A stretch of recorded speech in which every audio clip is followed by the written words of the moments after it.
നമസ്കാരം. സ്പോട്ട് ലൈവിലേക്ക് സ്വാഗതം. ഷൈനി അന്തസ്സുള്ള പെണ്ണാണ്. അതുപോലെ നീയും പോയി മക്കളെയും കൂട്ടി ആത്മഹത്യ ചെയ്യാം. ഏറ്റുമാനൂരിലെ ഷൈനിയുടെ വീട്ടിൽ നിന്ന് വിളിപ്പാടകലിയുള്ള മറ്റൊരു വീട്ടിൽ ഇങ്ങനെ ഭർത്താവിന്റെ ക്രൂരതയും കുത്തുവാക്കുകളും അനുഭവിച്ച് ജീവിക്കുന്ന മറ്റൊരു വീട്ടമ്മയുണ്ട്. നേഴ്സായ 2 പെൺമക്കളുടെ അമ്മ. 47-കാരിയായ വീട്ടമ്മയ്ക്ക് മദ്യപാനിയായ ഭർത്താവിൽ നിന്ന് ക്രൂരമായ പീഡനങ്ങളാണ് ഏൽക്കേണ്ടി വന്നത്.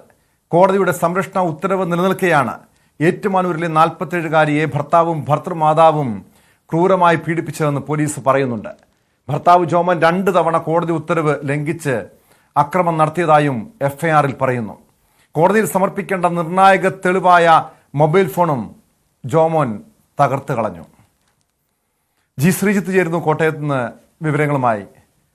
ശ്രീജിത്ത്, ഷൈനിയുടെയും 2 മക്കളുടെയും ആത്മഹത്യയുമായി ബന്ധപ്പെട്ട വാർത്തകൾ കേരളമേറെ ചർച്ച ചെയ്തതാണ്. അതേപോലെ സമാനമായ രീതിയിലുള്ള മറ്റൊരു സംഭവമാണ് ഏറ്റുമാനൂരിൽ തന്നെ നമുക്ക് ഇന്നലെ കേൾക്കാൻ കഴിഞ്ഞു. ശ്രീജിത്ത് ആ വാർത്ത പുറത്തുവിട്ടത്, അതായത് നേഴ്സായി വിദേശത്ത് വർഷങ്ങളോളം ജോലി ചെയ്തിരുന്ന ഒരു വീട്ടമ്മ, അവർ തിരികെ നാട്ടിലെത്തുന്നു. ആ സമയം ഭർത്താവ് ഒരു കടുത്ത മദ്യപാനിയായി മാറുന്നു. തുടർച്ചയായി ഈ വീട്ടമ്മയെ 47-കാരി ആക്രമിക്കുന്നു, പെൺമക്കളെ വരെയും ആക്രമിക്കുന്നു എന്ന വിവരങ്ങളാണല്ലോ, വെളിപ്പെടുത്തലാണല്ലോ അവർ നടത്തിയത്. ഇത്രയധികം തുടർച്ചയായി പീഡനങ്ങൾ ഏൽക്കേണ്ടി വന്നിട്ടും കോടതിയുടെ സംരക്ഷണ ഉത്തരവുണ്ടായിട്ടും ഇപ്പോഴും അയാൾ അവിടെ തുടരുന്നു, ആക്രമണം നടത്തുന്നു. എന്തുകൊണ്ടാണ് പോലീസ് ഈ വിഷയത്തിൽ നടപടി സ്വീകരിക്കാത്തത് ശ്രീജിത്ത്?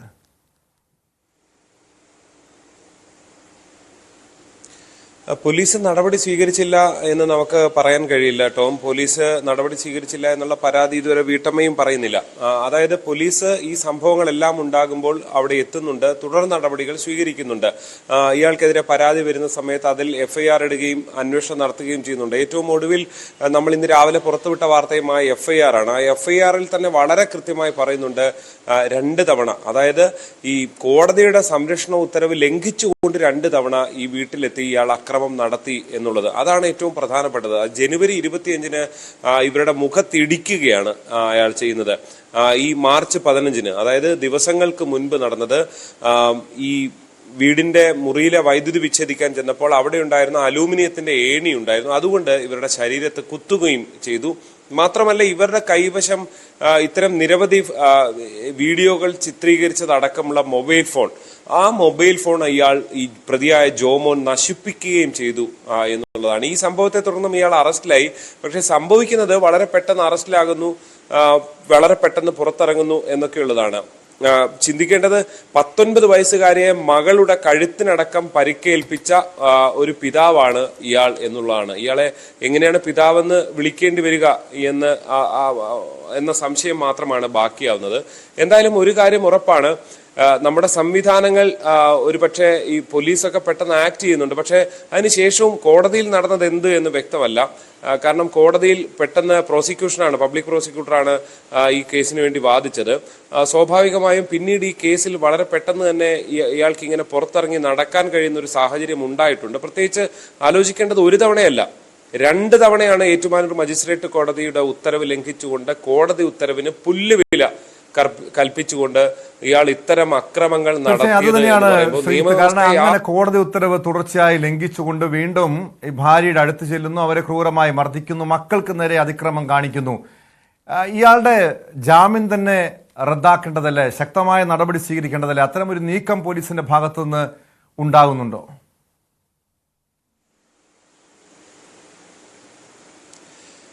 നിലവിൽ ഉണ്ടായിട്ടില്ല. ഈ സംഭവങ്ങളുടെ എഫ്ഐആർ അടക്കം, അല്ലെങ്കിൽ ഈ സംഭവങ്ങൾ ഉണ്ടാകുന്നത് ഈ മാസം, 2ാമത്തെ സംഭവം ഉണ്ടാകുന്ന ഈ മാസം 15-നാണ്. ആ സമയം തന്നെ ആദ്യത്തെ ഈ നടപടികളെല്ലാം ചൂണ്ടിക്കാണിച്ചുകൊണ്ട് പോലീസ് ഇയാൾക്കെതിരെ നടപടികൾ എടുത്തിരുന്നു. ഇതിൽ ഏറ്റവും പ്രധാനപ്പെട്ടതായുള്ളത് ടോം, ഇനിയും ഇതിന്റെ വിവരങ്ങൾ പുറത്തു വരേണ്ടതുണ്ട്. പക്ഷെ ആ പുറത്തു വരേണ്ട മൊബൈൽ ഫോൺ ഇയാൾ അടിച്ചു തകർത്തു എന്നുള്ളതാണ് ഏറ്റവും ഞെട്ടിക്കുന്ന ഒന്ന്. അത് ഈ മാസം മാർച്ച് 15-നാണ് ആ സംഭവം ഉണ്ടാകുന്നത്. 17-നാണ് ഇയാളെ ഈ എഫ്ഐആർ ഇടുകയും തുടർ അന്വേഷണത്തിലേക്ക് കാര്യങ്ങൾ എത്തുകയൊക്കെ ചെയ്തത്. അതായത് ഈ ഫോണിൽ കൂടുതൽ രേഖകളും കാര്യങ്ങളും തെളിവുകളും ഒക്കെ ഉണ്ട്. ആ ഫോൺ ശരിയാക്കിയെടുക്കാൻ കഴിയുമോ എന്നുള്ള ശ്രമത്തിലാണ് ഈ വീട്ടമ്മ ഉള്ളത്. എന്തായാലും ഒരു കാര്യം ഉറപ്പാണ്, ഇനി ആ ഫോണിലെ തെളിവുകൾ ഇല്ലെങ്കിൽ പോലും ഇന്നലെ കേരളം കണ്ടത് ഈ അമ്മയുടെയും ഈ മകളുടെയും ഒക്കെ നിലവിളികളാണ്. ഈ അമ്മായിയമ്മ അവർ നടത്തിയ ഈ ജോമോന്റെ അമ്മ നടത്തിയ അക്രമങ്ങളാണ് ഇന്നലെ കേരളം കണ്ടത്. ഏതാണ്ട് 75-76 വയസ്സുള്ള സ്ത്രീയാണ്. അവര് കോടതി ഉത്തരവ് നിലനിൽക്കെ ഒരു വീട്ടിൽ താമസിക്കാൻ പറയുമ്പോൾ അവർ തോന്നിയതുപോലെ ആ വീടിന്റെ വൈദ്യുതി വിച്ഛേദിക്കുകയാണ്. അതിനുശേഷം അത് ചെയ്യരുത് എന്ന് പറയുമ്പോൾ ഇവരെ മർദ്ദിക്കുകയാണ്. ഇതൊക്കെയാണ് കാണുന്നത്. അത് ഇരുട്ടിലാണ്, വൈദ്യുതി വിച്ഛേദിച്ച ശേഷമാണ് ഇവരെ മർദ്ദിക്കുന്നത്. ഇവരുടെ നിലവിളികളാണ് ഇന്നലെ കേരളം കേട്ടത്.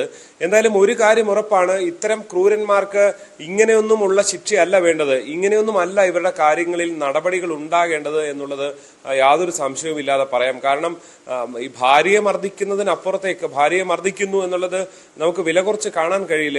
എന്നിരുന്നാൽ തന്നെയും സ്വന്തം മകളെ, 19 വയസ്സുകാരിയായ മകളെ മർദ്ദിക്കുകയും അവളുടെ കഴുത്തിനടക്കം പരിക്കേൽക്കുകയും ചെയ്യുന്ന സാഹചര്യം ഞെട്ടിക്കുന്നത് തന്നെയാണ്. കേവലം ഒരാൾക്കെതിരെ മാത്രമല്ല, 2 പേർക്കെതിരെ അക്രമം ഉണ്ടാകുന്നു. 13 വയസ്സുകാരിയാണ് ഇളയ മകളുള്ളത്. അവർക്ക് ഭക്ഷണം, ഈ ഒരടുക്കളയാണുള്ളത്. അവിടെ ഭക്ഷണം പാചകം ചെയ്യാൻ പലപ്പോഴും അനുമതി നൽകാറില്ല. അതായത് എല്ലാം ഈ അടിക്കുന്നതും അല്ലെങ്കിൽ ഇത്തരം വൈദ്യുതി വിച്ഛേദിക്കുന്ന അടക്കമുള്ള കാര്യങ്ങൾക്ക് അപ്പുറത്തേക്ക് അതല്ലാതെ 100,000 പ്രശ്നങ്ങൾ ഇവർക്കെതിരെ ഉണ്ടാക്കുന്നുണ്ട്. ഇന്നലെ ഈ വാർത്ത പുറത്തു വന്ന ശേഷം വീട്ടമ്മയോട് വീട്ടമ്മയുടെ അമ്മായിയമ്മ, അതായത് ഈ ജോമോന്റെ ഭാര്യ, ഇതുകൊണ്ട് നിനക്ക് എന്താണ് കിട്ടുന്നതെന്ന് കാണട്ടെ എന്ന തരത്തിൽ ചോദിച്ചു എന്നൊക്കെയാണ് പറയുന്നത്. അതായത് അവർക്കൊരു വിലയുമില്ല, ഈ ജോമോനും അമ്മയ്ക്കും ഈ കോടതി ഇതിന് വിലയില്ല, അതല്ലാതെ മറ്റ് സംവിധാനങ്ങളെ വിലയില്ല എന്നതാണ് അവരുടെ പ്രവർത്തികൾ തെളിയിക്കേണ്ടത്. ഇനിയും ഇവരെ ഇങ്ങനെയാണോ ഇവർക്കെതിരെ നടപടി വേണ്ടത്? കോടതി വ്യവഹാരങ്ങൾ എങ്ങനെയാണ് സംഭവിക്കേണ്ടത്? ഏതാണ്ട് 8 മാസം.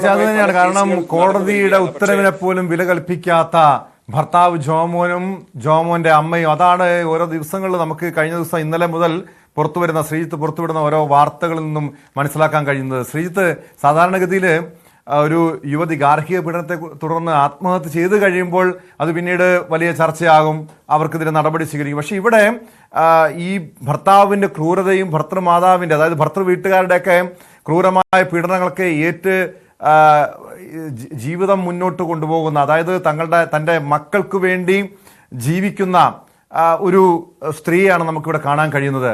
ഇവരുടെ ജീവിതത്തിൽ ഇത്രയധികം തിക്താനുഭവങ്ങൾ ഉണ്ടാകുന്നുണ്ട്. അധികാരികൾക്ക് മേൽ, നമ്മുടെ നിയമ സംവിധാനത്തിന് മേൽ പരാതിയുമൊക്കെ അവർ മുന്നോട്ട് പോകുന്നുണ്ട്.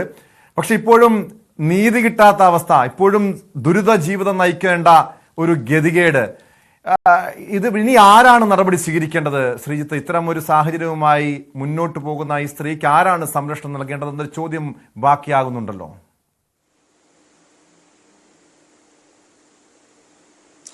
തീർച്ചയായും, പ്രത്യേകിച്ച് ഇത്തരം ദൃശ്യങ്ങൾ, ഇത്തരം അക്രമത്തിന്റെയൊക്കെ ദൃശ്യങ്ങൾ, ഇത്തരം തെളിവുകൾ കോടതി പരിഗണിച്ചിട്ടുണ്ടോ എന്ന് വ്യക്തമല്ല. കാരണം ഇക്കാര്യങ്ങളെല്ലാം പ്രോസിക്യൂഷൻ കോടതിയിൽ അവതരിപ്പിച്ചിട്ടുണ്ടോ എന്നത് ഇനിയും വ്യക്തത വരേണ്ട ഒരു വിഷയമാണ്. ഒരു കാര്യം ഉറപ്പാണ്, ഈ ഒരു വീട്ടമ്മ കഴിഞ്ഞ 10-15 വർഷമായി ഒരുപാട് വിദേശ രാജ്യങ്ങളിൽ ജോലി ചെയ്യുന്നു. ഇറ്റലിയിലും ഇസ്രായേലിലും ഒക്കെ ജോലി ചെയ്ത് അവർ ചെയ്തുകൊണ്ടിരുന്നത് ഈ കുടുംബത്തിന്റെ കാര്യങ്ങൾ ചെയ്യുക എന്നുള്ളതാണ്. അതിന് അവർ അവിടെ ഒരു സാധാരണഗതിയിൽ നാടൻ ഭാഷയിൽ പറഞ്ഞാൽ ഒരു പശു എന്നൊക്കെ ഉള്ള പ്രയോഗങ്ങളുണ്ടല്ലോ. അതായത് അതിനുവേണ്ടി മാത്രം ഉപയോഗിക്കുക, പണം നേടിയെടുക്കാൻ വേണ്ടി മാത്രം ഉപയോഗിക്കുക. ഇന്നലെ നമ്മൾ പുറത്തുവിട്ട ഒരു ഓഡിയോ സംഭാഷണത്തിൽ ലോൺ അടയ്ക്കാത്തതിന് കയ്യിൽ പൈസയില്ല എന്ന് പറഞ്ഞപ്പോൾ നിന്നെ അതിനല്ലേ വിട്ടത് എന്നാണ് ഈ അമ്മായിയമ്മ ചോദിക്കുന്നത് എന്നുള്ളതാണ്. പ്രത്യേകിച്ച് അവരുടെ ചില ഗോൾഡ് ലോണുമായി ബന്ധപ്പെട്ട ചില വിഷയങ്ങൾ പറയുന്നുണ്ട്. പക്ഷെ എന്നിരുന്നാൽ തന്നെയും നമുക്ക് മനസ്സിലാക്കാൻ സാധിക്കുന്ന കഴിഞ്ഞ 10-15 വർഷമായി ഇവർ ലക്ഷങ്ങൾ ഈ വീടിന് വേണ്ടി ചെലവാക്കിയിട്ടുണ്ട്. ഈ വീടിന്റെ നവീകരണത്തിലടക്കം അവർ പണം ചെലവാക്കിയിട്ടുണ്ട്. ഇത്തരം തെളിവുകളെല്ലാം ഇനി കോടതിയിൽ വിചാരണ സമയത്ത് വരേണ്ടതാണ്. ആ പണമെങ്കിലും കിട്ടാതെ അവർക്ക് ജീവിക്കാൻ കഴിയില്ല എന്നുള്ളതാണ്. പ്രത്യേകിച്ച് 47 വയസ്സുകാരിയാണ്. മൂത്ത മകൾ ഇപ്പോൾ തൽക്കാലത്തേക്ക് ലോൺ എടുത്താണ് വിദേശത്തേക്ക് ബന്ധുക്കളെല്ലാം കൂടെ സഹായിച്ചുകൊണ്ട് അയച്ചിരിക്കുന്നത്.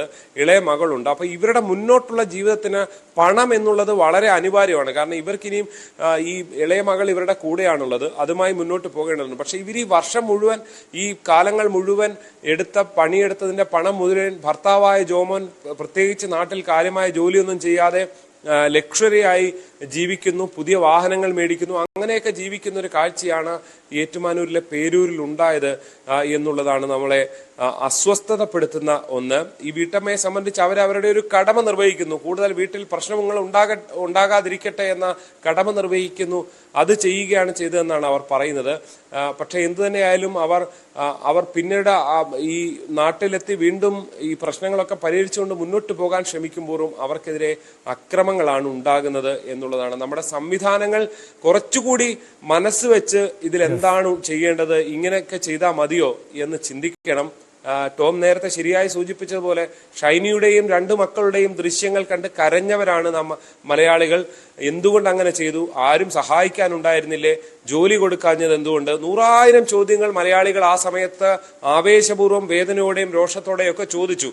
അതിനൊക്കെ ചില മരണങ്ങൾ ഉണ്ടാകുന്നത് വരെ കാത്തിരിക്കണം എന്ന ഗതികേടാണ് മലയാളിയുടെ ഒരു മാനസികാവസ്ഥയിൽ ഉണ്ടാകുന്നത് എന്നതുകൂടി ഈ 2 സംഭവങ്ങൾ താരതമ്യം അതുതന്നെയാണ് യാഥാർത്ഥ്യം. എന്തെങ്കിലും ദുരന്തങ്ങൾ സംഭവിച്ചു കഴിയുമ്പോൾ അത് വലിയ ചർച്ചയാക്കും. അവർക്ക് സംരക്ഷണം കൊടുത്തുകൂടാമായിരുന്നില്ലേ?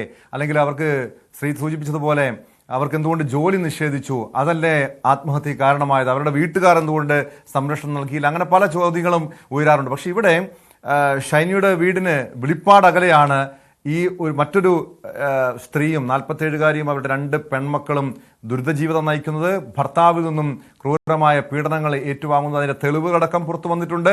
ഇവിടെ പോലീസ് ശക്തമായ ഇടപെടൽ നടത്തുന്നുണ്ടെന്ന് പറയുന്നു. പക്ഷെ ഇവിടെ കോടതി ഉത്തരവ് ലംഘിച്ച് പോലും നമ്മുടെ നിയമവ്യവസ്ഥയ്ക്ക് യാതൊരു വിലയും കൽപ്പിക്കാതെ മുന്നോട്ട് പോകുന്ന ഭർത്താവ് ജോമോനും ജോമോന്റെ മാതാവും അവർക്കെതിരെ കടുത്ത നടപടി തന്നെ സ്വീകരിക്കേണ്ടതാണ്. തിരുവനന്തപുരം വിമാനത്താവളത്തിലെ IB ഉദ്യോഗസ്ഥ മേഘയുടെ ആത്മഹത്യയിൽ സുഹൃത്തായ IB ഉദ്യോഗസ്ഥൻ ഒളിവിൽ തന്നെ. സുഗാന്തിന്റെ കുടുംബാംഗങ്ങളെ അടക്കം ബന്ധപ്പെടാൻ കഴിയുന്നില്ലെന്ന് പോലീസ് പറയുന്നു. മേഘയുടെ അക്കൗണ്ടിൽ നിന്ന് പണം പലപ്പോഴായി യുവാവ് മാറ്റിയതായും പോലീസ് സ്ഥിരീകരിച്ചു. വിവരങ്ങളുമായി തിരുവനന്തപുരത്ത് നിന്ന് വി വിനോദ് ചേരുന്നുണ്ട്.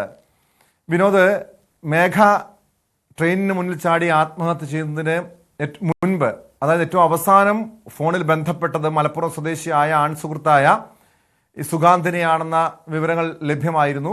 ഈ സുഗാന്ത് മാനസികമായും സാമ്പത്തികമായും മേഘയെ ചൂഷണം ചെയ്തതിന്റെ തെളിവുകളടക്കം പുറത്തു വന്നതാണ്. പക്ഷെ ഇപ്പോഴും കഴിഞ്ഞ മേഘയുടെ മരണം സംഭവിച്ച് ആഴ്ചകൾ പിന്നിട്ടിട്ടും ഇയാൾ ഒളിവിലാണെന്ന് പോലീസ് പറയുന്നു.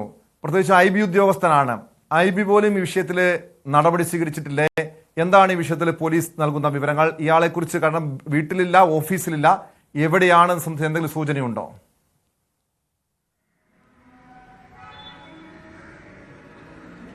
ടോം, സുഗാന്തിനെ കസ്റ്റഡിയിൽ ചോദ്യം ചെയ്യാനാണ് ഇപ്പോൾ അന്വേഷണ സംഘം തീരുമാനിച്ചിട്ടുള്ളത്. ഇത് സംബന്ധിച്ച് IBക്ക് കത്ത് നൽകാൻ പേട്ട പോലീസ് തീരുമാനിച്ചിട്ടുണ്ട്. സുഗാന്തിന്റെ അവധി ഉൾപ്പെടെയുള്ള കാര്യങ്ങൾ അന്വേഷിച്ചുകൊണ്ടായിരിക്കും കത്ത് നൽകുന്നത്. സുഗാന്ത് മലപ്പുറം ഇടപ്പാൾ സ്വദേശിയാണ്. വീട്ടിൽ ഈ സുഗാന്തോ അല്ലെങ്കിൽ കുടുംബാംഗങ്ങളോ ഒന്നും തന്നെ ഇല്ല. വീട് പൂട്ടിക്കിടക്കുന്ന നിലയിലാണ്. ചില കാര്യങ്ങൾ കൂടി ഈ പരാതി, രണ്ടാമതും പെൺകുട്ടിയുടെ മേഘയുടെ പിതാവ് പോലീസിന് പരാതി നൽകിയിരുന്നു. സാമ്പത്തികമായി മകളെ ചൂഷണം ചെയ്തു. ശമ്പളം കിട്ടുന്ന തുക പോലും സുഗാന്ത് വാങ്ങിയിരുന്നു. എന്നിട്ട് മേഘയ്ക്ക് എന്തെങ്കിലും ആവശ്യം വരുന്ന സമയത്ത് 500 രൂപയോ 1000 രൂപയോ തിരികെ ഗൂഗിൾ പേയോ മറ്റോ നൽകുന്ന രീതിയായിരുന്നു. ഒരു കേന്ദ്ര സർക്കാർ ജീവനക്കാരിക്കാണ് ഈ അനുഭവം ഉണ്ടായത്. പ്രണയത്തിന്റെ പേരിലാണ്. രണ്ടുപേരും തമ്മിൽ അടുപ്പത്തിലായിരുന്നു. കൊച്ചി യൂണിറ്റിലാണ്, IBയുടെ അവിടുത്തെ ഓഫീസിലാണ് സുഗാന്ത് ജോലി ചെയ്തിരുന്നത്. മേഘയാകട്ടെ തിരുവനന്തപുരത്തും. രണ്ടുപേരും കൊച്ചിയിലും തിരുവനന്തപുരത്തുമായി പലതവണ യാത്ര ചെയ്യുന്ന രീതിയും ഉണ്ടായിരുന്നു. ഇവർക്കിടയിൽ അങ്ങനെ ഒരു ദൃഢമായ സൗഹൃദമായിരുന്നു. വിവാഹം കഴിക്കാമെന്ന ഒരു വാഗ്ദാനം ഉണ്ടായിരുന്നു എന്ന കാര്യം പെൺകുട്ടിയുടെ വീട്ടുകാർ പറയുന്നു. പ്രണയത്തിലായിരുന്നു എന്ന കാര്യം മേഘ തന്നെ വീട്ടുകാരോട് പറയുകയും ചെയ്തു. അത് മനസ്സിലാക്കിയത് തന്നെ മേഘയ്ക്ക് ജോലി കിട്ടിയപ്പോൾ പിതാവ് ഒരു കാറ് വാങ്ങി നൽകുന്നു. തൊട്ടടുത്ത ദിവസം ആ കാറിന്റെ ലൊക്കേഷൻ നോക്കുമ്പോൾ കൊച്ചിയിലാണ്. തന്റെ കാർ മോഷണം പോയി എന്നാണ് അദ്ദേഹം കരുതുന്നത്. തുടർന്ന് മകളുമായി ഫോണിൽ ബന്ധപ്പെട്ടപ്പോഴാണ് ഇങ്ങനെ ഒരു സുഹൃത്തുമായുള്ള യാത്രയിലാണെന്ന കാര്യം പറയുന്നത്. തുടർന്ന് പെൺകുട്ടിയുടെ അമ്മയോട് മേഘ ഈ കാര്യം പ്രണയത്തിലാണെന്ന കാര്യം വ്യക്തമാക്കുകയും ചെയ്തു. വീട്ടുകാർക്ക് വിവാഹത്തിന് എതിർപ്പില്ലായിരുന്നു. എന്നാൽ സുഗാന്ത് പിന്നീട് ഈ ബന്ധത്തിൽ നിന്ന് പിന്മാറാനുള്ള ഒരു സമീപനമാണ് സുഗാന്തിന്റെ ഭാഗത്തു നിന്നുണ്ടായത്. മറ്റൊരു പെൺകുട്ടിയുമായി അടുപ്പമുണ്ടായിരുന്നു എന്ന കാര്യം കൂടി മേഘയുടെ വീട്ടുകാർ പറയുന്നുണ്ട്. ഈ IBയിലെ ജോലി ഒഴിവാക്കി സിവിൽ സർവീസ് ട്രെയിനിങ്ങിന് പോകുന്നു എന്ന കാര്യമാണ്. ആ പരിശീലനത്തിന് പോകുന്നു. സിവിൽ സർവീസ് എഴുതണമെന്ന ആഗ്രഹമുണ്ട് എന്ന കാര്യം മേഘയോട് പറഞ്ഞുവെന്നും പക്ഷെ അതിന് കാരണമായത് മറ്റൊരു പെൺകുട്ടിയുമായുള്ള അടുപ്പമാണെന്നും പെൺകുട്ടിയുടെ വീട്ടുകാർ ആരോപിക്കുന്നു. ഈ ഒരു കാര്യം മേഘ മനസ്സിലാക്കിയതോടുകൂടി മാനസികമായി തളർന്നു. മാത്രമല്ല IBയിൽ തിരുവനന്തപുരത്തൊപ്പം ജോലി ചെയ്യുന്ന സുഹൃത്തുക്കളുണ്ട്. അവരോടൊക്കെ ചിലപ്പോൾ ഈ ഉച്ചഭക്ഷണം പോലും കഴിക്കാൻ വരുന്നില്ല എന്ന് പറയുമായിരുന്നു. കാരണം കയ്യിൽ പണമില്ലാത്തത് കൊണ്ടാണ്. ഏറ്റവും ഒടുവിൽ മേഘ മരിച്ച ശേഷം അക്കൗണ്ട് പരിശോധിക്കുമ്പോൾ വെറും 80 രൂപ മാത്രമാണ് അക്കൗണ്ടിൽ ഉണ്ടായിരുന്നതെന്ന കാര്യം കൂടി മേഘയുടെ പിതാവ് പറയുന്നുണ്ട്. അതായത് ശമ്പളം കിട്ടുന്ന തുക പോലും തുടർച്ചയായി സുഗാന്ത് വാങ്ങിയിരുന്നു എന്ന കാര്യമാണ് ആരോപിക്കുന്നത്. ലൈംഗികമായ ചൂഷണം ഉണ്ടായിട്ടുണ്ടോ, അതോടൊപ്പം തന്നെ സാമ്പത്തിക ചൂഷണം, മറ്റൊന്ന് ഈ ആത്മഹത്യാ പ്രേരണ, ഇത്തരം വകുപ്പുകളൊക്കെ തന്നെ സുഗാന്തിന് മേൽ നിൽക്കുമോ എന്ന കാര്യം പോലീസ് പരിശോധിക്കുന്നുണ്ട്. അതുകൊണ്ട് തന്നെയാണ് കസ്റ്റഡിയിൽ ചോദ്യം ചെയ്യാനുള്ള തീരുമാനവുമായി മുന്നോട്ട് പോകുന്നത്. സുഗാന്ത് ആകട്ടെ ഓഫീസിൽ വരുന്നില്ല, അവധിയിൽ പ്രവേശിച്ചിരിക്കുകയാണ്, വീട്ടിലില്ല, എവിടെയാണെന്നതിനെക്കുറിച്ച് പോലീസിന് കാര്യമായ വ്യക്തതയുമില്ല. ഏതായിരുന്നാലും ഈ കേസ് വളരെ ഗൗരവമുള്ളതായി മാറുക തന്നെയാണ്. കഴിഞ്ഞ ദിവസം സുരേഷ് ഗോപി പെൺകുട്ടിയുടെ വീട്ടിൽ സന്ദർശനം നടത്തിയിരുന്നു. അദ്ദേഹം ഈ അന്വേഷണവുമായി ഉത്തരവാദിത്തമുള്ള ഒരു ഉദ്യോഗസ്ഥനെതിരെയാണ് ഈ ഒരു ആരോപണം ഉയർന്നിരിക്കുന്നത്. അതായത് പെൺസുഹൃത്തിനെ വലിയ രീതിയിൽ ചൂഷണം ചെയ്യുന്നു. അതേ തുടർന്ന് അവർ ആത്മഹത്യ ചെയ്യുന്നു. അതും IB ഉദ്യോഗസ്ഥയായ മേഘ എന്ന യുവതിയുടെ ആത്മഹത്യയിൽ ഇത്രയധികം ദിവസങ്ങൾ കഴിഞ്ഞിട്ടും പോലീസ് എന്തുകൊണ്ടാണ് നടപടി സ്വീകരിക്കാത്തത്? കാരണം തെളിവുകളടക്കം കുടുംബം മുന്നോട്ട് വെച്ചു കൊടുത്തു. പക്ഷെ ഇതുവരെയും പ്രതി ചേർത്തിട്ടില്ല. ചോദ്യം ചെയ്യാൻ വിളിപ്പിച്ചെങ്കിൽ പോലും ഇയാൾ ഒളിവിലെന്ന വിവരങ്ങൾ വരുന്നു. IB ഉദ്യോഗസ്ഥനാണ്. വിനോദ്, ഇന്റലിജൻസ് ബ്യൂറോയുടെ ഭാഗത്തുനിന്ന്, കേന്ദ്ര ഇന്റലിജൻസ് ബ്യൂറോയുടെ ഭാഗത്തുനിന്ന് ഇയാൾക്കെതിരെ നടപടി വേണ്ടതല്ലേ? ഒരു ഇന്റലിജൻസ് ഉദ്യോഗസ്ഥനായിട്ട് പോലും ഇത്തരമൊരു വീഴ്ച ഉണ്ടായെങ്കിൽ സ്വാഭാവികമായും ഇയാൾക്കെതിരെ വകുപ്പ് തല നടപടി ആവശ്യമാണ്. ഇയാൾ എവിടെയുണ്ടെന്ന് കണ്ടെത്തേണ്ട ഉത്തരവാദിത്വം കൂടി IBക്കില്ലേ?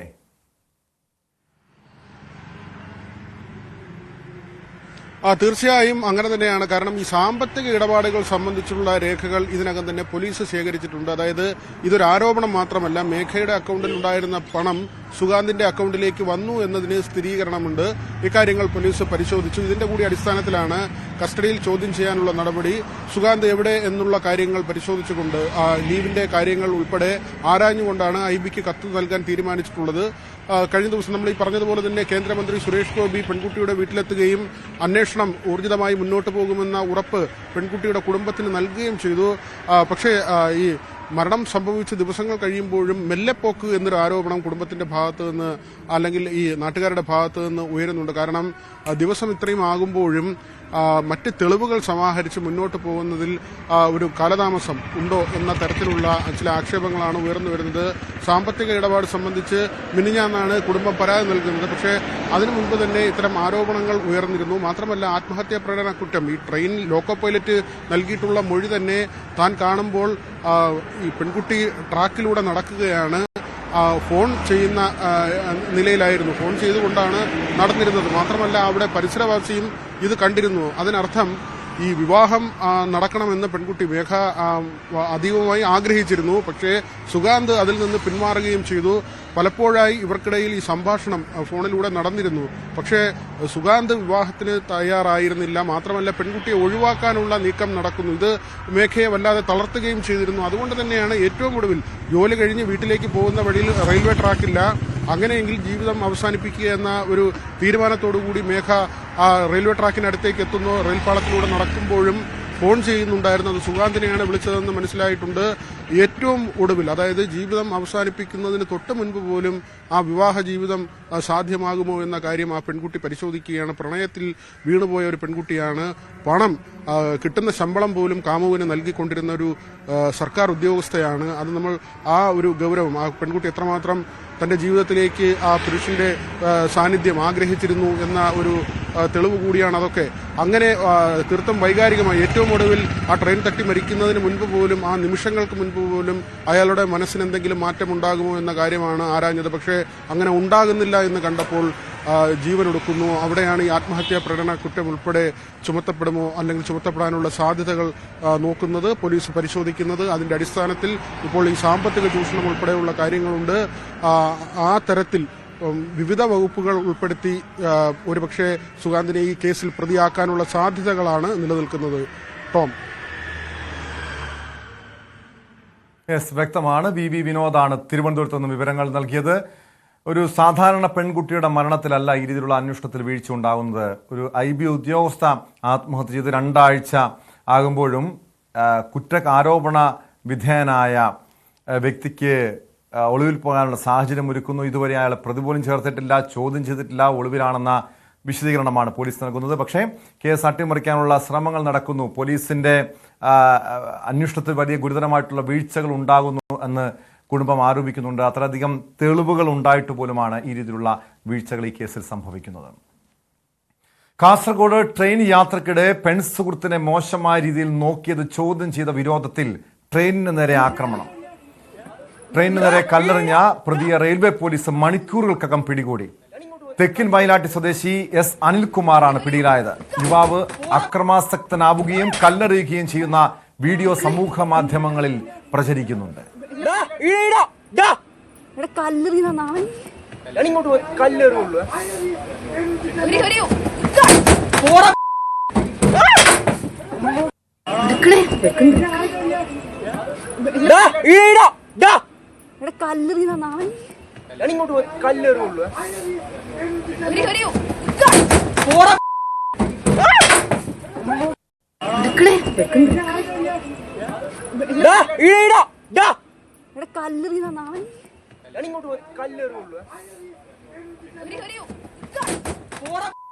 KV ബൈജു ചേരുന്നുണ്ട് കാസർഗോഡ് നിന്ന് വിവരങ്ങളുമായി. ബൈജു, ഇത് കേരളത്തിലില്ലാതെ വേറെ എവിടെയെങ്കിലും നടക്കുമോ? കാരണം ഇതുപോലെയൊക്കെ ഒരു ട്രെയിനിന് നേരെ, ഓടുന്ന ട്രെയിനിന് നേരെ കല്ലെറിയുന്നു. പക്ഷെ ഇവിടെ പോലീസ് ഉടനെ മണിക്കൂറുകൾക്ക് തന്നെ പ്രതിയെ പിടികൂടിയിട്ടുണ്ട്. പക്ഷെ എന്താണ് ഇത്ര ഒരു ചെറിയൊരു ഒരു കാര്യത്തിന്റെ പേരിൽ ഒരു പെൺസുഹൃത്തിനെ മോശമായ രീതിയിൽ നോക്കിയത് ചോദ്യം ചെയ്തതിന്റെ പേരിൽ ട്രെയിനിന് നേരെ ആണ് കല്ലേറുണ്ടാവുന്നത്? അതായത് നിരവധി യാത്രക്കാർ സഞ്ചരിക്കുന്ന ട്രെയിനിന് നേരെ അപകടകരമായ രീതിയിൽ കല്ലെറിയുന്ന ഒരു സാഹചര്യം എന്താണ് സംഭവിച്ചത് ബൈജു? തീർച്ചയായും ടോമെ, അത് തന്നെയാണ് ഈ സംഭവത്തിൽ ഗൗരവം വർദ്ധിപ്പിക്കുന്നതും. അതായത് മംഗളൂരുവിൽ നിന്നും തിരുവനന്തപുരത്തേക്ക് പുറപ്പെട്ട മലബാർ എക്സ്പ്രസിൽ ഇന്നലെ വൈകിട്ട് 7:30 ബേക്കൽ ഫോർട്ട് റെയിൽവേ സ്റ്റേഷനിൽ വെച്ചാണ് ഈ സംഭവം നടക്കുന്നത്. അതായത് ടോം സൂചിപ്പിച്ചതുപോലെ തന്നെ റിജാസ് എന്ന് പറയുന്ന മലപ്പുറം വെളയാങ്കോട് സ്വദേശിയായ റിജാസ് ഈ ട്രെയിനിൽ പെൺസുഹൃത്തിനൊപ്പം യാത്ര ചെയ്യുന്നതിനിടെ കാസർഗോഡ് മൈലാട്ടി സ്വദേശി അനിൽകുമാർ എന്ന് പറയുന്നയാൾ ഈ പെൺകുട്ടിയെ മോശമായി ഇത്തരത്തിൽ നോക്കി അത് ഈ റിജാസ് ചോദ്യം ചെയ്യുന്നു. പിന്നീട് ആ വൈരാഗ്യത്തിൽ ഈ അനിൽകുമാർ ഇയാളെ മർദ്ദിക്കുന്നത് കൂടാതെ ബേക്കൽ ഫോർട്ട് റെയിൽവേ സ്റ്റേഷനിൽ എത്തിയതിനു ശേഷം ഇയാൾ അവിടെ ഇറങ്ങുകയും ട്രെയിനിന് നേരെ കല്ലെറിയുകയും ചെയ്യുന്ന ഒരു സാഹചര്യമാണ് ഉണ്ടായത്. ഇയാൾ മദ്യലഹരിയിലായിരുന്നു എന്നാണ് പോലീസ് പറയുന്നത്. മണിക്കൂറുകൾക്കകം തന്നെ ഇയാളെ റെയിൽവേ പോലീസിന് പിടികൂടാൻ സാധിച്ചിട്ടുണ്ട്. ഇയാൾക്കെതിരെ ഭാരതീയ ന്യായ സംഹിത പ്രകാരവും അതുകൂടാതെ റെയിൽവേ ആക്ട് 152 പ്രകാരം അതായത് 10 വർഷം തടവ് ലഭിക്കാവുന്ന കുറ്റമാണ് തീവണ്ടിക്ക് നേരെ കല്ലെറിയുക, യാത്രക്കാർക്ക് പരിക്കേൽക്കുന്ന വിധം അതല്ലെങ്കിൽ യാത്ര ചെയ്യുന്നവർക്ക് ഉപദ്രവമാവുന്ന രീതിയിൽ വസ്തുക്കൾ എറിയുക തുടങ്ങിയ കുറ്റം കൂടി ഇയാൾക്കെതിരെ റെയിൽവേ ചുമത്തിയിട്ടുണ്ട്. കൂടാതെയാണ് BNS പ്രകാരം 2 വകുപ്പുകൾ കൂടി അധികമായി ചേർത്തിട്ടുണ്ട്. എന്നാലും ഇയാളും ഇയാളുടെ ഒരു സുഹൃത്തും ചേർന്നാണ് ഇത്തരത്തിൽ അതിക്രമം നടത്തിയത്. ഇയാൾ മദ്യലഹരിയിലായിരുന്നു. ഇയാൾ ഈ റിജാസിനെയും ക്രൂരമായി മർദ്ദിച്ച് കൂടാതെ ഇത്തരത്തിൽ കല്ലെറിയുന്ന ആ ദൃശ്യം തന്നെ വ്യക്തമാണ്. ഈ ദൃശ്യം വ്യാപകമായി പ്രചരിച്ചിരുന്നു. ഈ ദൃശ്യവും അതൊപ്പം CCTV ദൃശ്യവും കേന്ദ്രീകരിച്ച് നടത്തിയ അന്വേഷണത്തിനൊടുവിലാണ് ഈ മൈലാട്ടി സ്വദേശിയായ അനിൽകുമാറിനെ ഈ റെയിൽവേ പോലീസിന് പിടികൂടാൻ സാധിച്ചത്. എന്തായാലും നിസാരമായ ഒരു വാക്ക് തർക്കം പിന്നീട് അത് വലിയ തോതിലുള്ള വൈരാഗ്യം, അത് ഇത്തരത്തിൽ ആക്രമിക്കുന്ന രീതിയിലേക്ക് കാര്യങ്ങൾ പോകുന്നു. അതുകൂടാതെ ഈ ടോം സൂചിപ്പിച്ച നിരവധി തർക്കത്തിന്റെ പേരില് ഒരു ട്രെയിനിന് നേരെ കല്ലെറിയണമെങ്കിൽ അയാളുടെ മാനസികാവസ്ഥ തന്നെ പരിശോധിക്കേണ്ടതാണ്. ബൈജു ഏതെങ്കിലും ഒരു ക്രിമിനൽ പശ്ചാത്തലമുള്ള വ്യക്തിയാണോ? ഇയാൾ മദ്യലഹരിയിലാണ് ഇതൊക്കെ കാട്ടിക്കൂട്ടിയതെന്ന് പറയുന്നുണ്ടെങ്കിൽ പോലും ഒരു സാധാരണ മാനസികാവസ്ഥയുള്ള ഒരു വ്യക്തിക്ക് ഇങ്ങനെ ട്രെയിനിന് നേരെ അല്ലെങ്കിൽ ഒരു പൊതുഗതാഗത സംവിധാനത്തിന് നേരെ ഇങ്ങനെ ആക്രമണം നടത്താൻ കഴിയുമോ ബൈജു?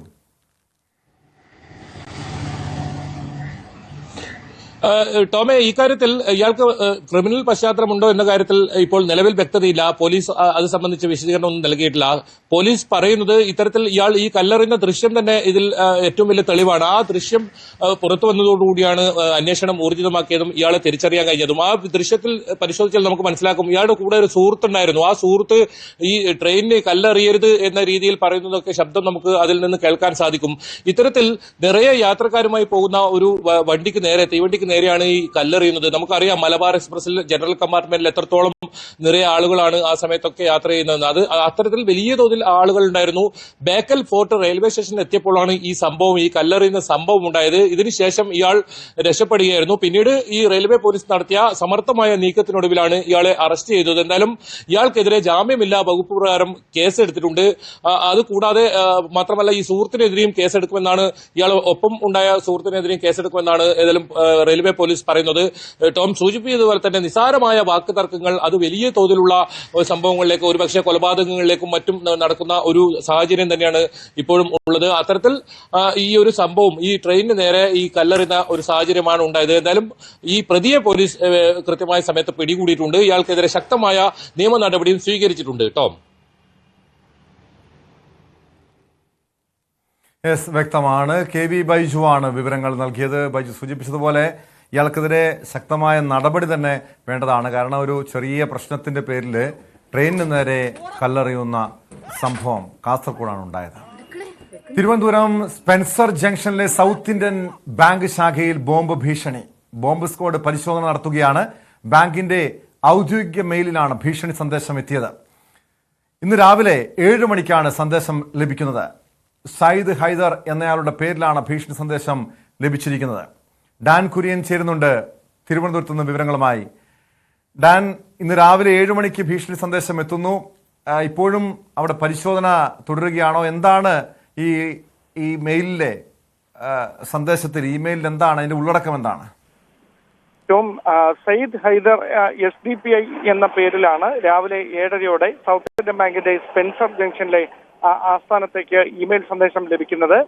പ്രതികാര നടപടിയായി ഈ സൗത്ത് ഇന്ത്യൻ ബാങ്കിന്റെ ബ്രാഞ്ച് ലക്ഷ്യം വെച്ചിട്ടുണ്ടെന്നും ഇന്ന് ഏത് മണിക്കൂറിൽ വേണമെങ്കിലും അവിടെ ഒരു സ്ഫോടനം ഉണ്ടാകും, വിദൂര നിയന്ത്രിത സ്ഫോടക വസ്തുക്കൾ ഉപയോഗിച്ചുകൊണ്ട് അവിടെ ഒരു അക്രമം ഉണ്ടാകാൻ സാധ്യതയുണ്ട് എന്നുമാണ് ഈ ഇമെയിൽ സന്ദേശത്തിൽ വ്യക്തമാക്കുന്നത്. അതനുസരിച്ച് ഉച്ചയോടെയാണ് പോലീസിന് ഇതുമായി ബന്ധപ്പെട്ട വിവരം ലഭിക്കുകയും പോലീസും ഡോഗ് സ്ക്വാഡും ബോംബ് സ്ക്വാഡും പരിശോധനയ്ക്ക് വേണ്ടി ബാങ്കിലേക്ക് എത്തുകയും ചെയ്തത്. ഇന്ന് അവധി ദിവസമാണ്. പക്ഷേ സാമ്പത്തിക വർഷം അവസാനിക്കുന്ന ദിനമായതിനാൽ 4 ജീവനക്കാർ ബാങ്കിൽ ഇതുമായി ബന്ധപ്പെട്ട പ്രവർത്തനങ്ങൾ ഏകോപിപ്പിക്കുന്നതിന് വേണ്ടി എത്തിയിരുന്നു.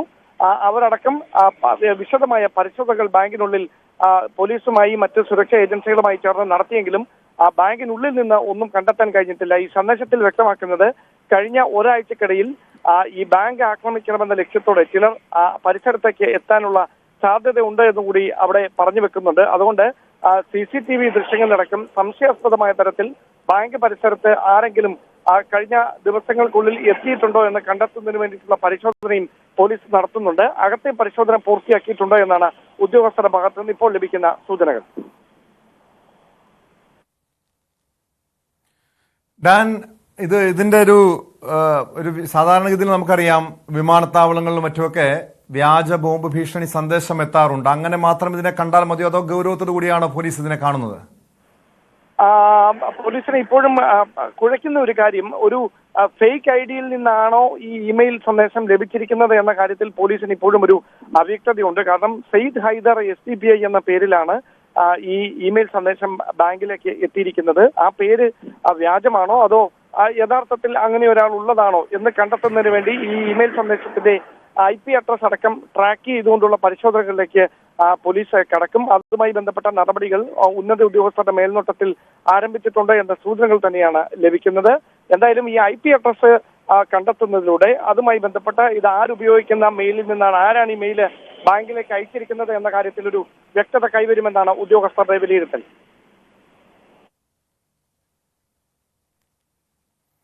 ഞാൻ ഈ പരിശോധനയിൽ പ്രത്യേകിച്ച് ഒരു ഈ ഇമെയിൽ സ്വാഭാവിക ഇമെയിൽ എത്തിയ ആ ഇമെയിൽ ID പരിശോധിക്കുന്നുണ്ടാകാം. ഇത് വ്യാജ ഇമെയിൽ ID ആണോ, അതല്ലെങ്കിൽ ഞാൻ നേരത്തെ സൂചിപ്പിച്ചതുപോലെ അത്തരം ഒരു വ്യാജ ID ആണോ എന്നത് പരിശോധിക്കുന്നുണ്ട്.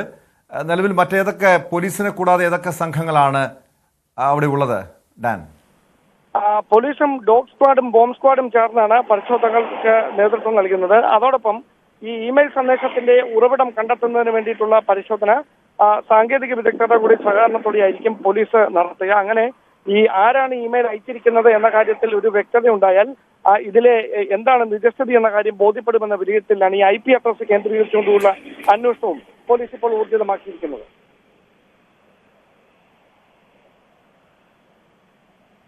വ്യക്തമാണ്. ഡാൻ കുര്യനാണ് തിരുവനന്തപുരത്ത് നിന്നും വിവരങ്ങൾ നൽകിയത്. തിരുവനന്തപുരം സൗത്ത് ഇന്ത്യൻ ബാങ്ക് ശാഖയിലാണ് ഈ ബോംബ് വയ്ക്കുമെന്ന ഭീഷണി സന്ദേശം എത്തിയത്. രാവിലെ 7 മണിയോട് കൂടിയാണ് ഇമെയിൽ സന്ദേശം എത്തുന്ന സ്ഥലത്ത് പോലീസും ബോംബ് സ്ക്വാഡും ഡോഗ് സ്ക്വാഡും ഉൾപ്പെടെ പരിശോധന നടത്തുകയാണ്.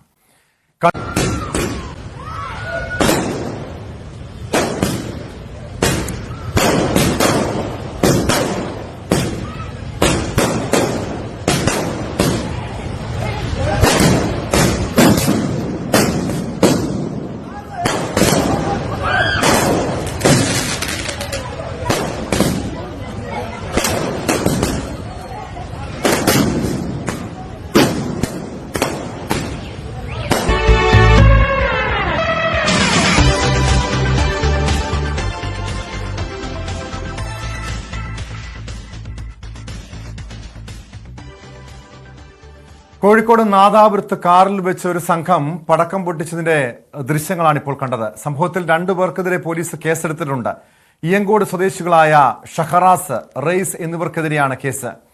വിശദാംശങ്ങളുമായി MS അനീഷ് കുമാർ ചേരുന്നുണ്ട് കോഴിക്കോട് നിന്ന്. അനീഷ്, ഇത് നാദാപുരം നഗരത്തിലാണ് ഈ ഒരു ഇത്തരത്തിലുള്ള സംഭവം ഉണ്ടാകുന്നത്. എപ്പോഴായിരുന്നു ഈ കാറിൽ വെച്ച് പടക്കം പൊട്ടിച്ചത്?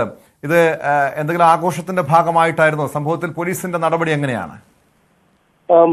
ഇന്നലെ വൈകിട്ടാണ് കല്ലാച്ചി ടൗണിൽ ഇത്തരത്തിൽ ജനമധ്യത്തിൽ അല്ലെങ്കിൽ പെരുവഴിയിൽ ഇത്തരത്തിൽ പടക്കം പൊട്ടിക്കുന്ന ദൃശ്യങ്ങൾ നമ്മൾ കണ്ടിരിക്കുന്നത്. 2 വശത്തുമായി വാഹനങ്ങൾ നിർത്തിയിട്ടിരിക്കുന്നു. നഗര മധ്യത്തിൽ നിന്ന് ഒരു പറ്റം ആളുകൾ, 2 പേർ, ഈ ഷഹബാസും റയീസുമാണ് ഈ കൂട്ടത്തിലുണ്ടായിരുന്നതെന്നാണ് മനസ്സിലാക്കുന്നത്. അവർ വഴിമധ്യത്തിൽ നിന്ന് റോക്കറ്റുകളും മറ്റുമൊക്കെ മുകളിലേക്ക് വിടുന്നു.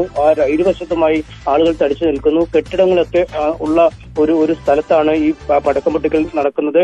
ഇതിനുശേഷം ഈ കാറിന്റെ പിൻസീറ്റിൽ വലിയ തോതിലുള്ള പടക്കങ്ങൾ കൂട്ടിയിട്ടിരിക്കുന്ന ഒരു സാഹചര്യം ഉണ്ടായിരുന്നു. പിന്നീട് ഈ പടക്കങ്ങൾ പൊട്ടിത്തെറിച്ച് ഈ 2 പേർക്കും പരുക്കേൽക്കുകയും ചെയ്തിരിക്കുന്നു. ഗുരുതരമായി പരിക്കേറ്റ ഷഹറാസിനെ കോഴിക്കോട്ടെ സ്വകാര്യ ആശുപത്രിയിൽ പ്രാഥമിക ചികിത്സ നൽകിയ ശേഷം പിന്നീട് കോയമ്പത്തൂരിലെ സ്വകാര്യ ആശുപത്രിയിലേക്ക് മാറ്റിയിരിക്കുകയാണ്.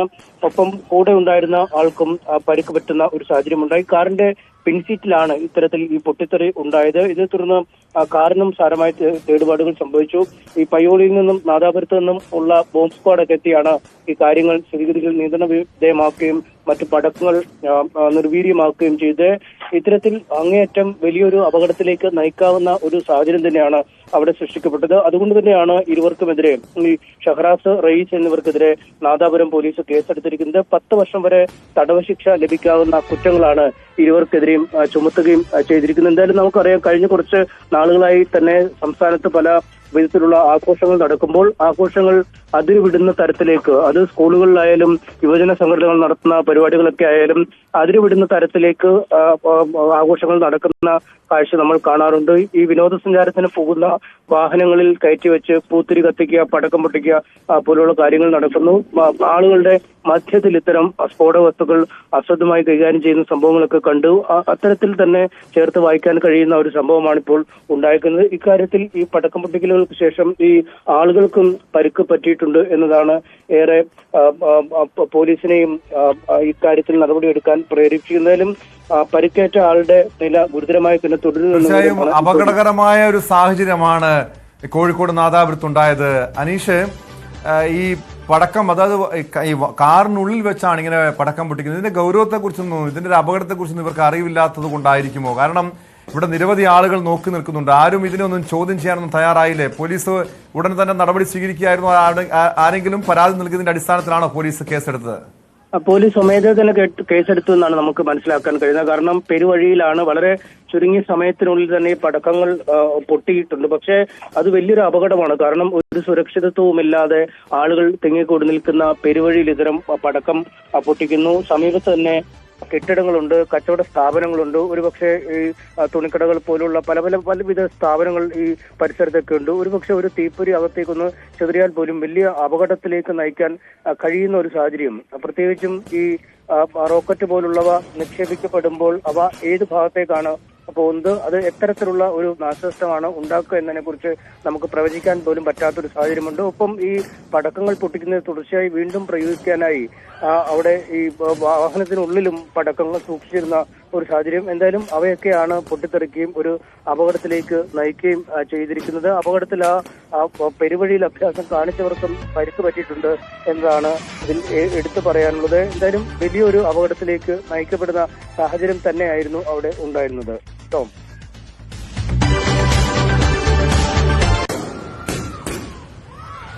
യെസ്, അനീഷ്, ഇപ്പോൾ ഈ രണ്ടു പേർ അവർ തനിച്ചാണോ ഈ പടക്കവുമായി ഇതേ രീതിയിൽ ഈ നഗരത്തിൽ വെച്ച് പടക്കം പൊട്ടിച്ചതോ ഏതെങ്കിലും സംഘടനകളുടെ അല്ലെങ്കിൽ ഏതെങ്കിലും ക്ലബ്ബുകളുടെ നേതൃത്വത്തിലായിരുന്നു ഈ സംഭവം, അതോ രണ്ട് യുവാക്കൾ അവർ സ്വമേധയാ ഇങ്ങനെ എത്തി പടക്കം പൊട്ടിക്കായിരുന്നു? ആ സ്ഥലത്ത് നിരവധി ആളുകൾ കൂട്ടം കൂടി നിൽക്കുന്നുണ്ടല്ലോ. അങ്ങനെ ഒരു പ്രത്യേക സംഘടനയുടെ പിൻബലത്തിലോ അല്ലെങ്കിൽ അത്തരം ഒരു ബാനറിലോ ആയിരുന്നില്ല ഈ പടക്കം പൊട്ടിക്കൽ നടന്നത് എന്നാണ് മനസ്സിലാക്കാൻ കഴിയുന്നത്. ചില ആളുകൾ അങ്ങനെയാണ് ആഘോഷങ്ങൾ കൊഴുപ്പിക്കാനായി പൊതുജന മധ്യത്തിലേക്ക് ഇറങ്ങുകയും വാഹനത്തിൽ നിന്നും പുറത്തേക്ക് കൈയും തലയും ഒക്കെ ഇട്ട് വാഹനത്തിൽ തന്നെ പോലും ഓടുന്ന വാഹനത്തിൽ നിന്ന് പോലും പടക്കം പൊട്ടിക്കുന്ന ദൃശ്യങ്ങളൊക്കെ നമ്മൾ നേരത്തെ കണ്ടിട്ടുണ്ട്. അതുകൊണ്ട് ആഘോഷങ്ങൾ ഏത് വിധേയും വ്യത്യസ്തമാക്കുക അല്ലെങ്കിൽ ഈ സമൂഹ മാധ്യമങ്ങളിലൊക്കെ തരംഗമാക്കുന്നതിനായി കൂടുതൽ ആരും ചെയ്യാത്ത രീതിയിൽ എങ്ങനെ ചെയ്യാം എന്നതൊക്കെ ആ രീതിയിലേക്കുള്ള ചിന്തകൾ മാറുന്നു. അത്തരമൊരു കാഴ്ച തന്നെയാണ് കണ്ടത്. കാരണം രണ്ടു വശത്തു നിന്നും ഈ വാഹനങ്ങൾ ആളുകൾ നിൽക്കുമ്പോൾ അവർ പരസ്പരം സംസാരിക്കുന്നതൊക്കെ നമുക്ക് കാണാം. വഴിയിൽ നിർത്തിയിട്ട് ചെയ്യുന്നത് അങ്ങനെ രണ്ട് വഴിയിൽ നിർത്തിയിട്ട് അതിനുള്ളിൽ ആണ് മധ്യത്തിൽ നിന്നാണ് മുകളിലേക്ക് ഈ പടക്കങ്ങൾ പൊട്ടിക്കുന്നത്. അത് ഒരു അമിതമായ ആഘോഷം എന്ന രീതിയിൽ തന്നെ കാണാം. മറ്റ് സംഘടനകളുടെ ഒന്നും പിൻബലം ഈ പ്രയോഗത്തിന് ഉണ്ടായിരുന്നില്ല എന്നാണ് മനസ്സിലാക്കാൻ കഴിയുന്നത്. ടോം.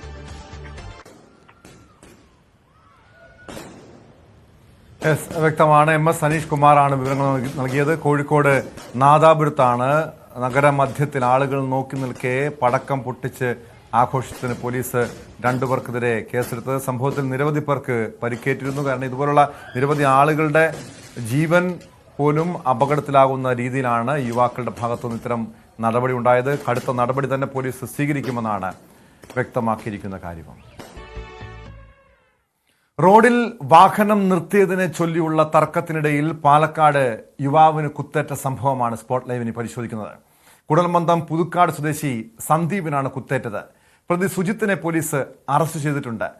പുതുക്കോട് കുമ്മാട്ടി ഉത്സവത്തിനിടെ റോഡരികിൽ സന്ദീപ് ബൈക്ക് നിർത്തിയിരുന്നു. ഇത് ചോദ്യം ചെയ്ത് പുതുക്കോട് സ്വദേശി സുജിത്ത് വാഹനം ചവിട്ടി വീഴ്ത്തി. ഇതേ തുടർന്നാണ് സന്ദീപിനെ സുജിത്ത് കത്തികൊണ്ട് കുത്തി വീഴ്ത്തിയത്. അഭിലാഷ് രാധാകൃഷ്ണൻ ചേരുന്നുണ്ട് വിവരങ്ങളുമായി. അഭിലാഷ്, ചെറിയൊരു വാക്ക് തർക്കം, നമുക്കറിയാം ഈ റോഡിൽ ഇതുപോലുള്ള ചെറിയ വാക്ക് തർക്കമൊക്കെ കത്തിക്കുത്തിലും കൊലപാതകത്തിലുമൊക്കെ കലാശിക്കുന്ന പല സംഭവങ്ങളും നമ്മൾ റിപ്പോർട്ട് ചെയ്യാറുള്ളതാണ്. ഇവിടെ ഈ പുതുക്കോട് എന്താണ് സംഭവിച്ചത്? ടോം, ഇപ്പോൾ ഒന്ന് പറഞ്ഞ് രണ്ടാമത്തതിന് മനുഷ്യർ പരസ്പരം അടിക്കുകയും വെട്ടുകയും കുത്തുകയും ചെയ്യുന്ന ഒരു കാലഘട്ടമാണ്. ഇപ്പോൾ പാലക്കാട് ഉണ്ടായതും അത്തരത്തിലൊരു സംഭവമാണ്. പാലക്കാട് പുതുക്കാട് കുറുമ്പ ക്ഷേത്രത്തിൽ കുമ്മാട്ടി ഉത്സവം നടക്കുന്ന സമയമാണ്. ഈ ഉത്സവ പറമ്പിലേക്ക് സന്ദീപ് എത്തുന്നു. സന്ദീപിൻ്റെ വാഹനം അവിടെ സൈഡിൽ പാർക്ക് ചെയ്യുന്നു. ഈ പാർക്ക് ചെയ്ത വാഹനം സുജിത്തിന്, അതായത് ഈ സന്ദീപിനെ കുത്തി വീഴ്ത്തിയ സുജിത്തിന് അത് ചെറിയ ബുദ്ധിമുട്ടുണ്ടാക്കുന്നു. ഈ ബുദ്ധിമുട്ടുണ്ടാക്കിയത് ഇവർ തമ്മിലൊരു തർക്കത്തിലേക്ക് പോകുന്നു. ഈ തർക്കത്തെ തുടർന്ന് സുജിത്ത് സന്ദീപിന്റെ ബൈക്കിനെ ചവിട്ടി വീഴ്ത്തുകയാണ് ഉണ്ടായത്. ഈ തർക്കമാണ് പിന്നീട് സന്ദീപ് എന്ന് പറയുന്ന 31-കാരനെ കുത്തി വീഴ്ത്താനുണ്ടായ ഒരു സാഹചര്യത്തിലേക്ക് എത്തിയത്. ഇവർ തമ്മിൽ ഈ ബൈക്ക് പാർക്ക് ചെയ്ത സ്ഥലത്ത് വെച്ചിട്ട് വലിയ രീതിയിലുള്ള തർക്കം ഉണ്ടാവുകയും വാഹനം ചവിട്ടി വീഴ്ത്തുകയും ചെയ്തതിനു ശേഷം ഇവിടുന്ന് ഇവർ പോയി. സന്ദീപ് അവിടുന്ന് പുറപ്പെട്ടു പോവുകയും പിന്നെ കുട്ടംകുളം എന്ന് പറഞ്ഞ സ്ഥലത്ത് ഏതാണ്ട് മനസ്സിലാക്കുന്നത് 9 കിലോമീറ്റർ പുതുക്കോട് നിന്ന് 9 കിലോമീറ്റർ അപ്പുറത്തുള്ള കുട്ടംകുളത്ത് വെച്ചിട്ട് സുജിത്ത് സന്ദീപിനെ കുത്തി വീഴ്ത്തുകയായിരുന്നു എന്നാണ് നമുക്ക് ലഭിക്കുന്ന വിവരം. ഉടൻ തന്നെ തൃശൂർ മെഡിക്കൽ കോളേജിലേക്ക് സന്ദീപിനെ മാറ്റിയിട്ടുണ്ട്. അതുപോലെ കുത്തിയ സുജിത്തിനെ പോലീസ് അറസ്റ്റ് ചെയ്തിട്ടുണ്ട്. പുള്ളിയെ റിമാൻഡ് ചെയ്തു എന്നാണ് മനസ്സിലാക്കുന്നത്. അതായത് ചെറിയൊരു പ്രകോപനം, അതേ തുടർന്ന് വാഹനം പിന്തുടർന്ന് യുവാവിനെ കുത്തിവീഴ്ത്തുന്ന സംഭവം. ഈ കുത്തേറ്റ സന്ദീപിന്റെ ആരോഗ്യനില എങ്ങനെയാണ്? അതോടൊപ്പം പോലീസ് എന്താണ് ഈ വിഷയത്തെക്കുറിച്ച് പറയുന്നത്? ആസൂത്രിതമായി നടത്തിയൊരു ആക്രമണം അങ്ങനെയാണോ പോലീസ് നൽകുന്ന വിവരം? നിലവിൽ കുത്തേറ്റ Sandeep medical college Thrissur medical college ആശുപത്രിയിൽ ചികിത്സയിലാണ്. അദ്ദേഹത്തിൻ്റെ ആരോഗ്യനില ഗുരുതരമാണ്. എന്നാൽ കൂടുതൽ ഗുരുതരമായ അവസ്ഥയിലേക്ക് പോകില്ല. അദ്ദേഹത്തിൻ്റെ ഒരു ജീവൻ രക്ഷിക്കാൻ കഴിയാത്തൊരു നില ഇപ്പോൾ ഇല്ല. എന്നാലും ഗുരുതരമായി തന്നെയാണ് തുടരുന്നത്. അതേസമയം സുജിത്ത് ഈ സമയത്ത് ഇവർ തമ്മിൽ പരസ്പരം കണ്ട് ഈ ബൈക്ക് അവിടെ പാർക്ക് ചെയ്തതിനെ ചൊല്ലിയുള്ള ഒരു തർക്കമാണ് ഒരു കുത്തിലേക്കും അത് പിന്നെ ആശുപത്രിയിലേക്കൊക്കെ എത്തിയിരിക്കുന്നത്. അതേസമയം ഇതിനൊരു ആസൂത്രിതമായ ഒരു ആക്രമണം അല്ല ഇവിടെ ഉണ്ടായിരിക്കുന്നതെന്ന് വേണം മനസ്സിലാക്കാൻ. അത് പോലീസ് സംബന്ധിച്ച് ഇയാളെ കോടതിയിൽ മജിസ്ട്രേറ്റിന് മുന്നിൽ ഹാജരാക്കി റിമാൻഡ് ചെയ്തിട്ടുണ്ട്. അതിൽ കൂടുതൽ എന്തെങ്കിലും അന്വേഷണം നടന്നു വരികയാണ്. ടോം,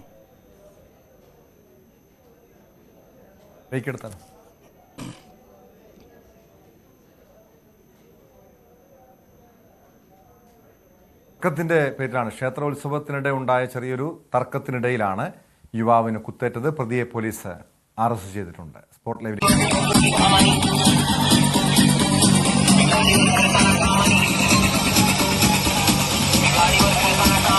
तांबडी चमकते उन्हें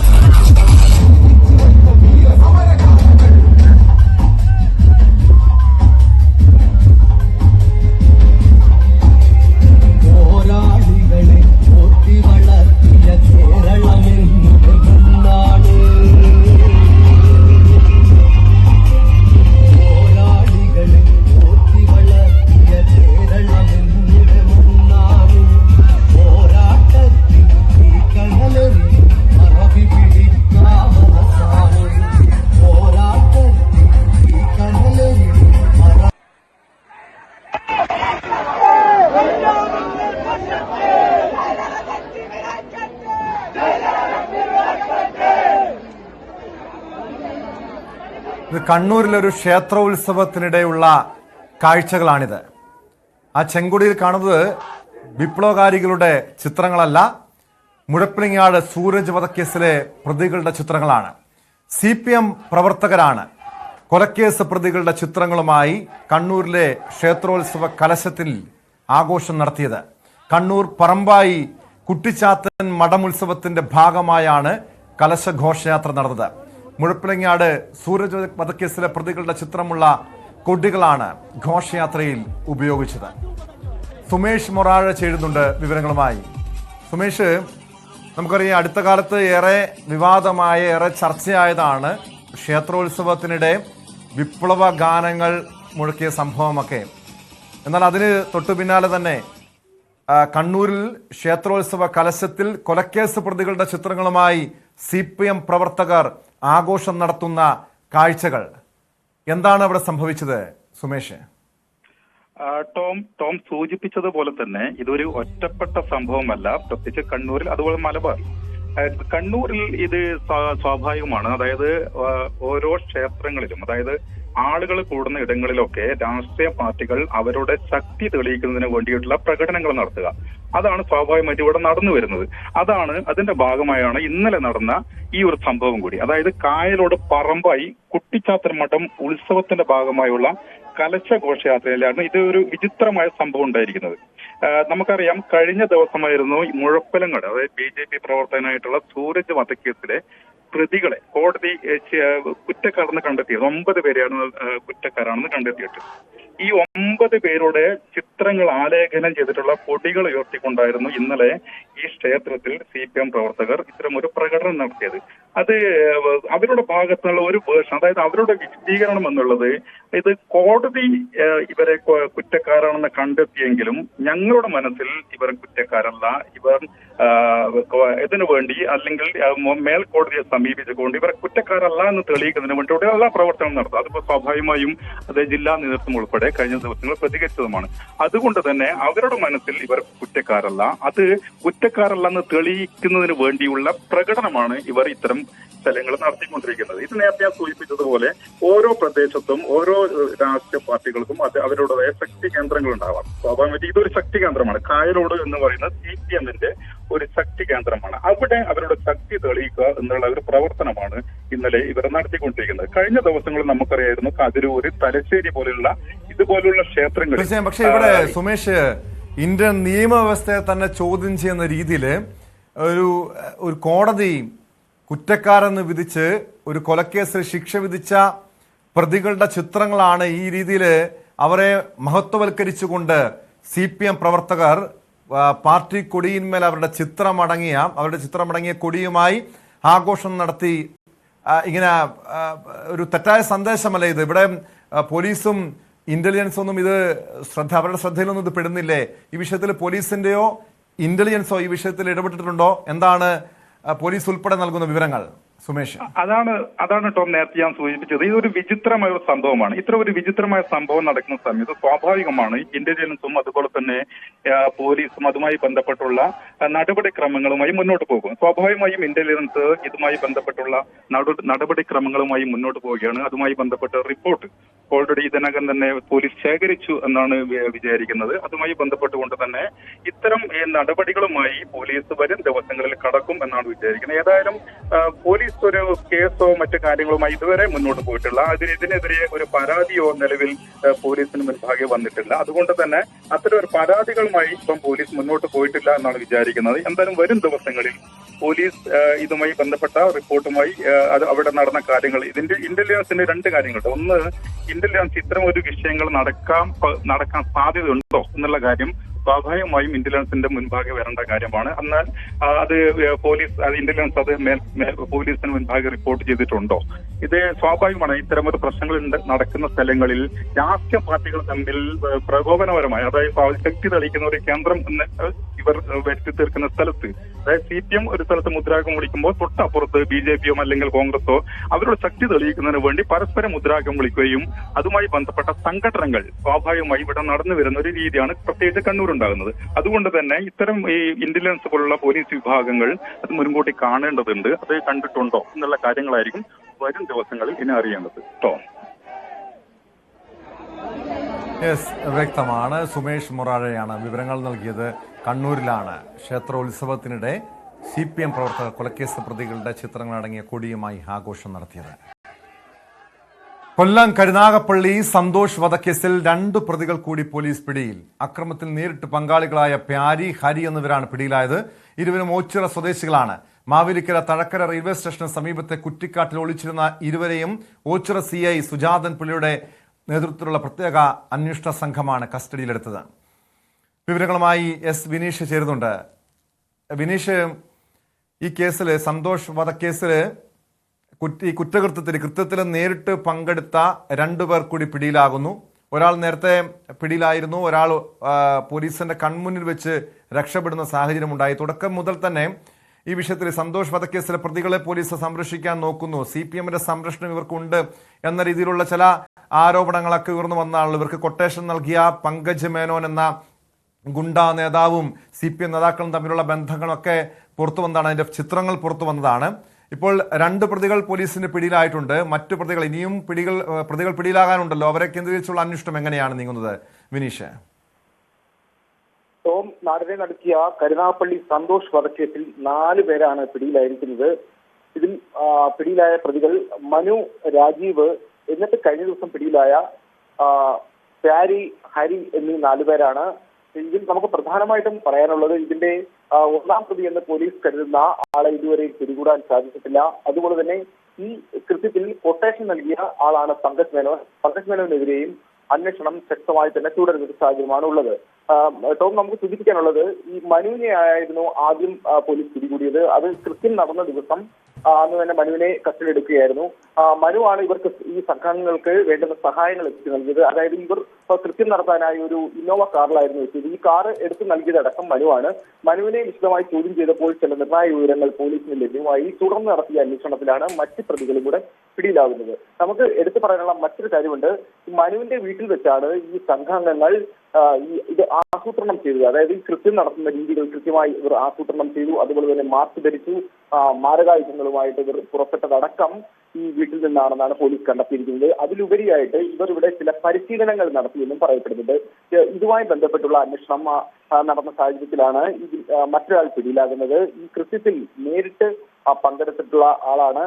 രാജീവ് എന്നറിയപ്പെടുന്ന രാജപ്പൻ എന്നാണ്. രാജപ്പൻ വലിയ ക്രിമിനൽ പശ്ചാത്തലമുള്ള ആളാണെന്നാണ് പോലീസിന് അറിയാൻ കഴിയുന്നത്. അതുപോലെ തന്നെ ഈ കൃത്യം നടത്തിയ രീതി ഇങ്ങനെ തന്നെയായിരുന്നു. അതായത് ഈ വീട്ടിലേക്ക് ഒരു ബോംബ് എറിയുകയും ഭീകരാന്തരീക്ഷം സൃഷ്ടിക്കുകയൊക്കെ ചെയ്തിരുന്നു. പക്ഷേ ഈ സ്ഫോടക വസ്തു നിർമ്മിക്കാൻ ഈ രാജപ്പനാണ് നിർമ്മിച്ചതെന്നാണ് പോലീസ് കണ്ടെത്തിയത്. അങ്ങനെ ഈ രാജപ്പനെ കസ്റ്റഡിയിലെടുത്ത് ചോദ്യം ചെയ്തപ്പോൾ ഒരുപാട് നിർണായകമായിട്ടുള്ള വിവരങ്ങൾ പോലീസിന് ലഭ്യമായി.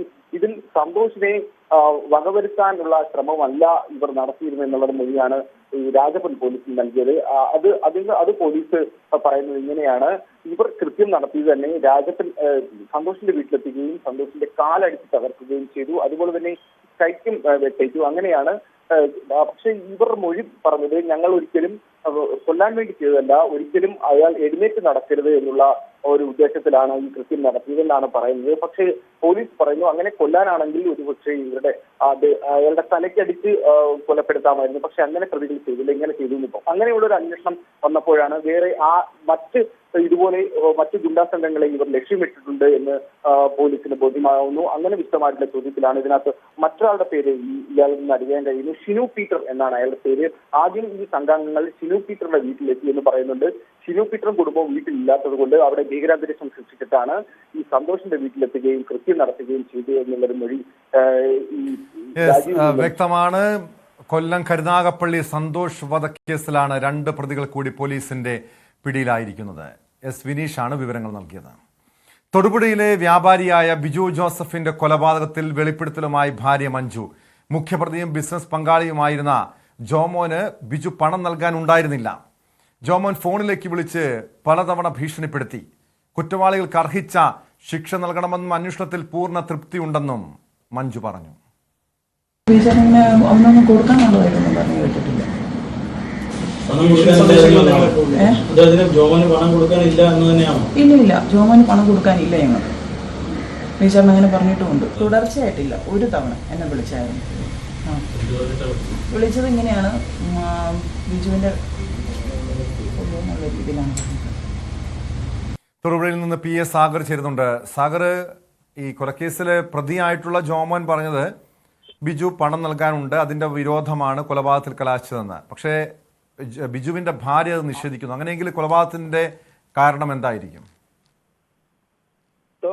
ഇപ്പൊ പറഞ്ഞ കാര്യത്തിൽ തന്നെ ഒരു വ്യക്തത വരേണ്ടതുണ്ട്. കാരണം ഈ കൊലപാതകത്തിന്റെ ആദ്യഘട്ടത്തിൽ പ്രതിയായ ജോമോൻ പറഞ്ഞത് സാമ്പത്തിക തർക്കമാണ്.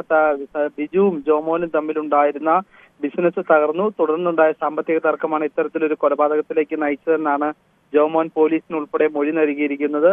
എന്നാൽ അത്തരത്തിൽ ഈ ബിസിനസ്സുമായി ബന്ധപ്പെട്ട് പണം ജോമോന് നൽകാനില്ലെന്നാണ് കൊല്ലപ്പെട്ട ബിജുവിന്റെ ഭാര്യ മഞ്ജു ഇന്ന് രാവിലെ മാധ്യമങ്ങളോട് വ്യക്തമാക്കിയത്. ജോമോനാണ് ബിജുവിന് പണം നൽകാനുള്ളത്. ഇതിനിടയ്ക്ക് ഒരു കരാർ പുറത്തു വന്നിരുന്നു. ബിജുവും ജോമോനും തമ്മിലുള്ള ഒരു എഗ്രിമെന്റ് കരാർ പുറത്തു വന്നിരുന്നു. ഉപ്പുതറ പോലീസ് സ്റ്റേഷൻ വെച്ചുണ്ടാക്കിയ കരാറാണ് അന്ന് പുറത്തു വന്നത്. ആ എഗ്രിമെന്റ് പ്രകാരം ആംബുലൻസ്, കാറ്, മൊബൈൽ ഫ്രീസർ തുടങ്ങിയ സാധനങ്ങൾ ബിജു ജോമോന് കൊടുത്തുകൊള്ളാമെന്നാണ് ആ കരാറിലുള്ളത്.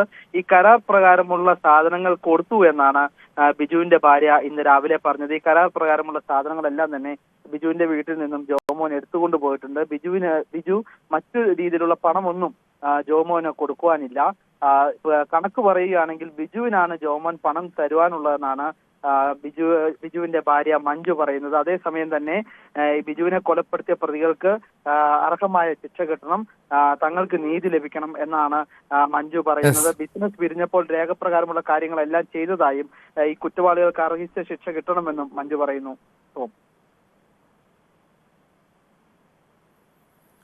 വ്യക്തമാണ്. സാഗറാണ് തൊടുപുഴയിൽ നിന്നും വിവരങ്ങൾ നൽകിയത്. തൊടുപുഴയിലെ വ്യാപാരിയായ ബിജു ജോസഫിന്റെ കൊലപാതകത്തിലാണ് വെളിപ്പെടുത്തലുമായി ഭാര്യ മഞ്ജു രംഗത്തെത്തിയിരിക്കുന്നത്. സ്പോട്ട് ലൈവ് പൂർണ്ണമാകുന്നു. നമസ്കാരം.